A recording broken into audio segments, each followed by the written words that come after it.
The sky stretched wide above the Texas highway. The sun slung low, casting long shadows across the empty stretch of road.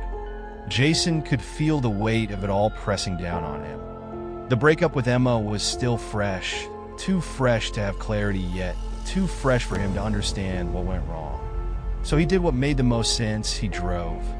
His plan was simple. From Texas to Georgia, a long road trip that might clear his head, a stretch of solitude to untangle the mess in his mind. It was early evening when he spotted a small diner at the side of the road, nestled between two gas pumps. He hadn't eaten since morning, his stomach twisting with a gnawing hunger he hadn't realized until that moment. Jason pulled into the gravel lot, dust kicking up behind him as he parked the car. The place was nearly empty, save for an elderly couple sitting at the counter. He grabbed a corner booth by the window and ordered a burger and coffee. As he waited, he glanced out the window and saw it. A yard sign across the Tulane Highway in front of a small, rundown house. Psychic reading. The sign read in bold, fading letters. Jason chuckled to himself. He wasn't one for superstition, but something about it piqued his curiosity. Maybe it was the mood he was in, vulnerable, searching for meaning, answers, but he kept glancing at that sign, unable to shake the idea. The waitress dropped off his food, breaking his reverie. He ate in silence, still mulling over the sign, the house, the odd allure it held over him. He was tired, emotionally drained, but something stirred inside him. A spark of curiosity, or maybe desperation. What harm could a little psychic reading do? Once he finished, Jason paid for his meal, left a tip on the table, and headed out into the evening air.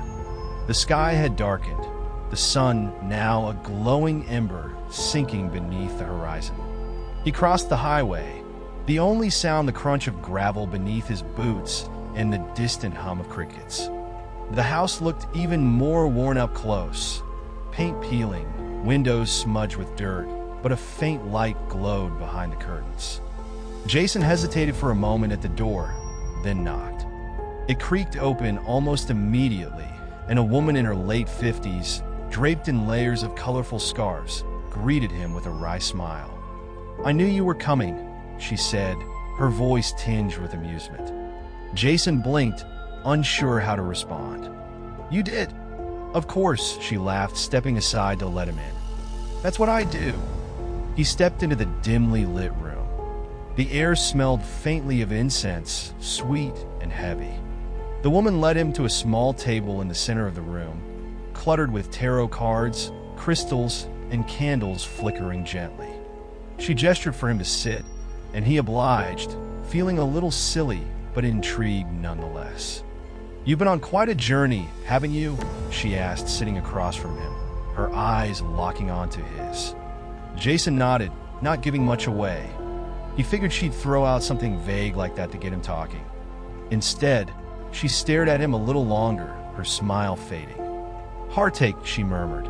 "A breakup." His breath caught. He hadn't expected her to be so direct.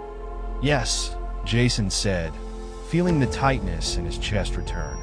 "Not too long ago." She shuffled the tarot cards, her fingers moving deftly over them. "You've been lost ever since, haven't you? Not sure where you're headed." He shifted in his seat.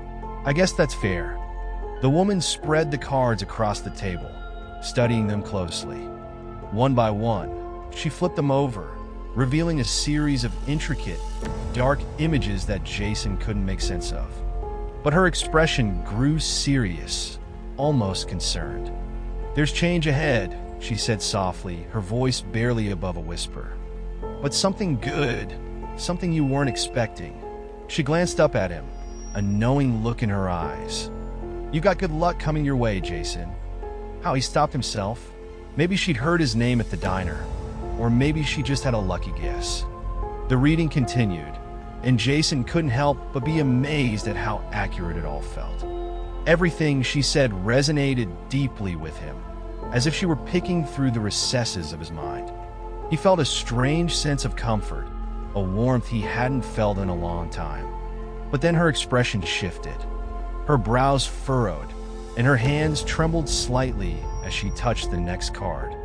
"Wait," she murmured, eyes wide. She abruptly stood, glancing nervously toward the front door. Jason frowned. "What's wrong?" The woman didn't answer at first, her face growing pale. She grabbed his arm with surprising strength. "You need to hide. Now."